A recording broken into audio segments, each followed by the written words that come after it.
สบายดีท่านผู้ชมที่เคารพต่อไปสถานรับชมข่าวจากสถานีโทรภาพแขวงเซกองซ่องแขวงเซกองอัตตปือได้รับการยกระดับด้านการบริการข้อมูลข่าวสารการท่องเที่ยว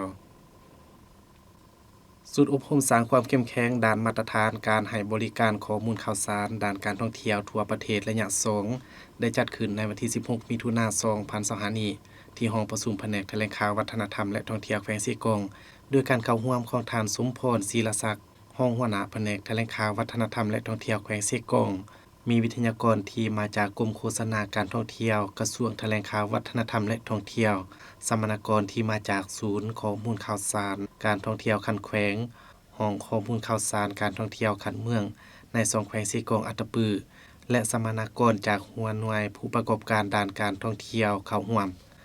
ท่านสมพรศรีลศักดิ์รองหัวหน้าแผนกแถลงข่าววัฒนธรรมและท่องเที่ยวแขวงเซกองกล่าวว่าสุดอบรมในครั้งนี้สุดที่มีความหมายและความสำคัญอย่างยิ่งต่อเวียกงานการบริการการโฆษณาและส่งเสริมการท่องเที่ยวเล่าวารวมว่าเฉพาะก็คือการส่งเสริมการท่องเที่ยวอยู่ในแขวงเซกองและบรรดาแขวงในขอบเขตทั่วประเทศให้มีบัตรกล่าวขยายตัวอย่างต่อเนื่องและสามารถสร้างชื่อเสียงให้แก่ประเทศชาติลาวเฮาสำหรับแขวงเซกองก็เป็นแขวงหนึ่งซึ่งยามใดคณะพรรคอำนาจการปกครองแขวง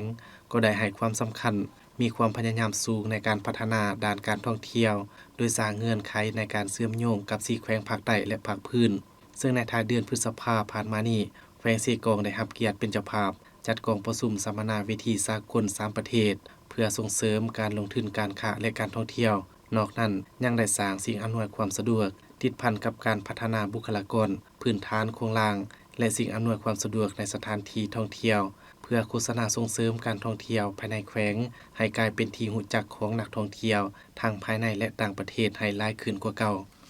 โอกาสดังกล่าวนี้ท่านภูทนดาราลุ่มรองหัวหน้ากรมโฆษณาการท่องเที่ยวกระทรวงแถลงข่าววัฒนธรรมและท่องเที่ยวซึ่งแม่นวิทยากรในสุดอบรมครั้งนี้